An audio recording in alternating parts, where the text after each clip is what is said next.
I'm here with Sheriff Salazar. Sheriff, it's Halloween. Yes. What do we do? How do we keep everybody safe this Halloween? Well, it's San Antonio, right? We celebrate, we have a great time, but we just do so safely and responsibly. That's what we do. That's right. So do we have any tips for trick-or-treating when parents take their kids out? How do we keep them safe? Well, we want to make sure mom and dad are with the kids, right, at all times. Go out there, make sure that they're with a group, make sure you're not sending one kid alone. We want to make sure that our costumes are reflective. We're out there and it could be dark. It's getting darker earlier, so make sure that they're wearing something reflective and maybe even carrying a flashlight. There's all kinds of neat ways of incorporating a flashlight into a costume, but it's very important that people see them.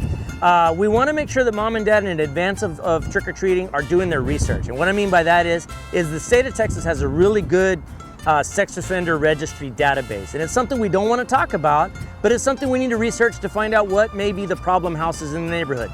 It's not 100% foolproof, right? Somebody may live in a neighborhood that's not on the registry, or there may be somebody that is on the registry that no longer lives in that neighborhood, but better safe than sorry. It's better to have the information and not need it than vice versa. So if we don't already have a costume, what kind of costumes would be good for kids Hey, if they're out at dark? I think some of the coolest costumes I've ever seen are kind of thrown together by mom and dad after work. Oh my gosh, I forgot it's Halloween. Let's throw something together. And we want to do that, but we want to make sure that the kiddos can see through whatever it is, that they have clear visibility so they don't fall off a curb or step in a hole. But we want to make sure that they can be seen, right? So we want to make sure that they're wearing something reflective. So even if you got to put a reflective tape X across their back or whatever it is, we don't want to throw off the theme of the costume too much, but we want to be safe and sound first and foremost. The other thing we want to make sure is that drivers know that they need to be on the lookout extra for kiddos. Kids are kids. They're gonna do what kids do. They're gonna dart across, they're very excited, they're having a good time, and we as adult drivers need to be on the extra lookout for that. Tuesdays, Yes. Dia de los Muertos.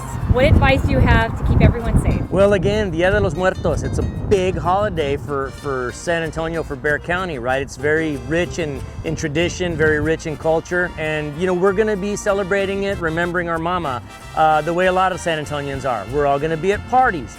Again, have a good time. Remember those that we lost, but do so responsibly. If we're at parties, it's very, very easy to overindulge because we're having a good time. It's a very emotional time, but we want to make sure that we're celebrating responsibly. Designated driver ahead of time. Be ready to call an Uber if you have to. And I got news for people: tipsy driving is still drunk driving.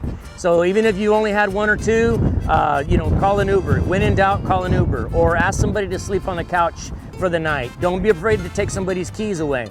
And if you're gonna designate a designated driver means that person does not drink. It doesn't mean the least drunk person in the crowd gets to drive. That's not a designated driver. A designated driver has nothing to drink throughout the night.